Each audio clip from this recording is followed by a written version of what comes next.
Hey everyone, Gip Erskine with Eversmarts, bringing you another Gip tip to give you ways to achieve high performance for property managers. In this video, we're going to cover prioritization. Now, in their book, The One Thing, which is a really cool book, Gary Keller and Jay Papasan give this model called the goal setting to the now. Goal setting to the now. And what it does is it takes these blue sky goals that you have and it narrows them down to the present moment. And so because of their singular focus, the one thing, just think about the someday goals that you have, ones that are way out that say, someday I want to achieve that. And then they say, okay, so if that's your someday goal, how are we going to bring that down to the now? So your someday then becomes, well, what's the one thing you can do in the next 5 years that will then satisfy that someday goal? And then from there, you say, okay, now that you have your one thing for the 5-year goals, what's the one thing that you can do this year that helps satisfy that 5-year goal? And then you bring that down. What's the one thing you can do this month to satisfy your 1-year goal? And you write that down. What's the one thing you can do this week that satisfies your monthly goal? And then what's the one thing you can do daily that satisfies your weekly goal? And then it goes one step further, and this is important. What's the one thing you can do right now? Right now, you got to take immediate action on the goals that you have. It's great to plan, it's great to look out into the future, but if you don't take immediate action, you won't get that energy. You won't get that momentum, you won't get that satisfaction from actually moving forward toward your goals. So prioritization is really starting with what is that thing that's way out there. Now, I'm going to give you an example. Let's say you are a property manager and you already have your RPA designation and your someday goal is to run your own shop. You want to own or run your own property management company or division. That's your someday goal.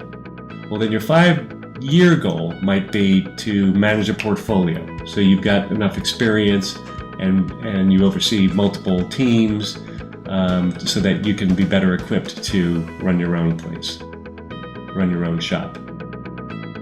So your 1-year goal might be to earn your CCIM designation. You're already an RPA, so you can take advantage of the fast track program and maybe skip over some of the courses. So your monthly goal could be complete whatever coursework is needed this year on an every other month basis.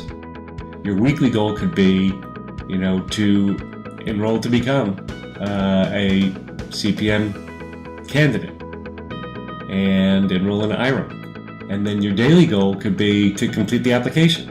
I mean, you're narrowing this thing down to the task-oriented, tactical, what is it that I can do today to do that? And so fill out the application. So where's the application? Well, the one thing I can do right now is to go online and go to IRM.org and get the application.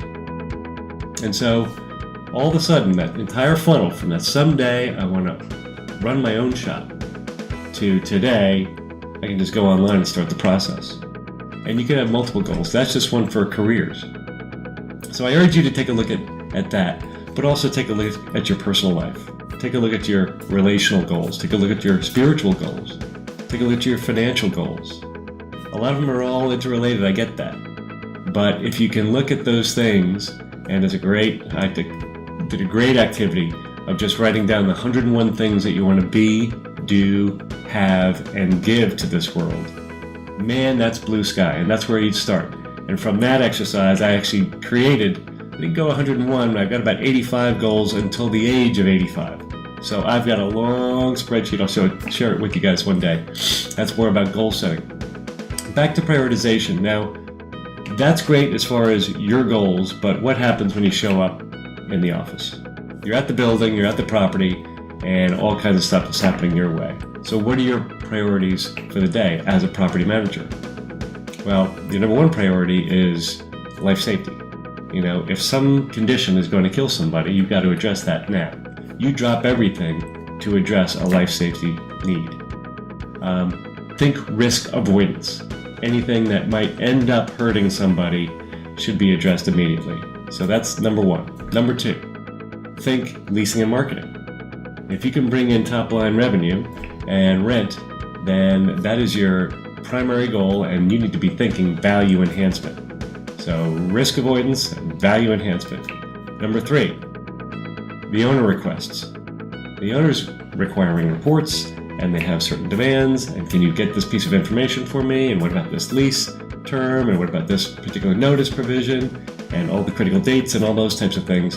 That's number three. But first you got to save lives, then you got to do everything you can to promote leasing and keep occupancy up, and then you apply then you focus on owner requests.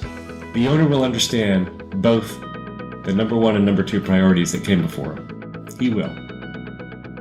Number four, tenant requests. Think customer service. You are in the customer service mode. You have more than just one customer. I get that. You have your owner, you have your tenants, you have your boss, you have your company, you have your team, you have your vendors. They're customers of yours. You do exchange of services for money. You have 10 to 12 if you think about it. You have the public, you have your city, you have all these different hoops you have to run through to be compliant. You have insurance companies, you have the tax department, you have all these customers that you have to spoon feed customer service. And then number five, everything else. So number one, life safety. Number two, leasing and marketing for value enhancement. Number three, owner requests. Think responsiveness. Number four, tenant requests. Think customer service. And number five, everything else. And how do you prioritize everything else? Well, you do it by what's urgent, what's important. Both of those things have to come up. If it's urgent and it's not important, you delegate it. If it's both urgent and important, you do that first. Then you switch gears and keep on going. But before you go into all of your stuff that happens to you during the day, it's important to visit that goal setting to the now. It's a great model, it's a great framework, and it helps you achieve your goals before your day even gets started. So think someday and funnel it all the way down to the now.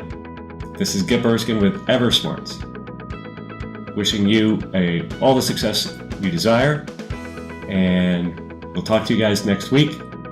Don't forget, Master Your Calendar is coming out.